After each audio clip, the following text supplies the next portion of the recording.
সরকারি চাকরি আইন সংশোধন অধ্যাদেশ বাতিলের দাবিতে তৃতীয় দিনের মতো বিক্ষোভ করেছে সচিবালয়ের কর্মকর্তা কর্মচারী ঐক্য পরিষদ।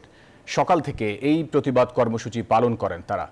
সচিবালয়ের বাদামতলা থেকে বিক্ষোভ কর্মসূচি শুরু করে ১ নম্বর গেট হয়ে জনপ্রশাসন মন্ত্রণালয়ের নতুন ভবনের নিচে আসেন তারা। এ সময় শত শত কর্মচারীরা এই অধ্যাদেশ বাতিলের জন্য স্লোগান দিতে থাকেন। নতুন অধ্যাদেশ বাতিল না হলে আগামীকাল থেকে তারা সচিবালয়ে আসবেন না বলেও হুঁশিয়ারি দেন।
সরকারের দৃষ্টিকোণ থেকে যাই হোক না কেন, আমরা কর্মকর্তা কর্মচারী হিসেবে আমাদের কাছে এটা কালো আইন।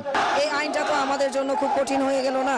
আমাদের সমস্যা থাকতেই পারে, আমাদের অসুবিধা হতেই পারে, সেক্ষেত্রে কোনো কারণ ছাড়া আপনি আমার চাকরি খেয়ে ফেলবেন। উনি কালকে সারাদিন আইন মন্ত্রণালয়ে বসে থেকে এই গেজেট নোটিফিকেশন করে রাতের বেলায় আমাদেরকে পাঠিয়ে দিয়েছে। এই উনি দ্বিচারিত করেছেন।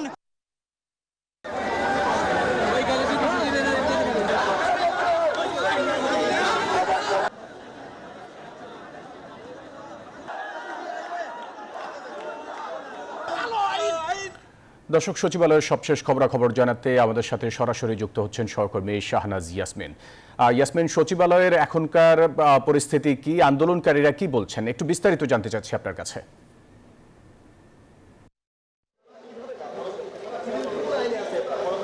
আপনাকে অসংখ্য ধন্যবাদ জানাচ্ছি। আমরা জানি যে 1979 সালে একটি আইন ছিল, সরকারি কর্মকর্তা কর্মচারী আইন।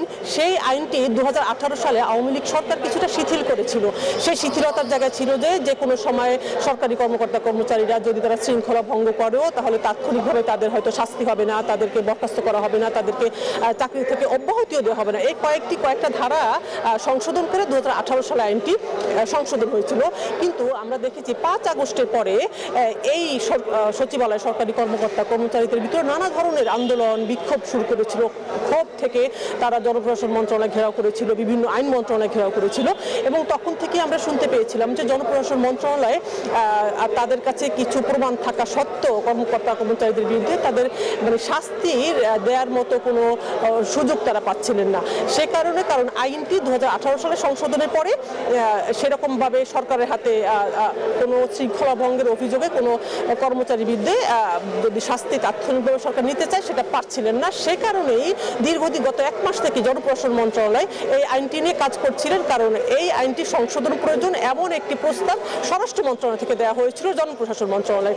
এবং জনপ্রশাসন মন্ত্রণালয় গত 1 মাস কাজ করার পর গত বৃহস্পতিবার উপদেষ্টা পরিষদের বৈঠকে সরকারি কর্মকর্তা কর্মচারী আইন 2025 নামে এই অধ্যাদেশটি অনুমোদন করা হয়। এবং সেই যেদিন অনুমোদন হলো তার পরদিন থেকেই সচিবালয়ের যারা কর্মচারী এবং কর্মকর্তাও রয়েছেন তারা সচিবালয়ের ভিতরে আন্দোলন সংগ্রাম করছেন, বিক্ষোভ করছেন।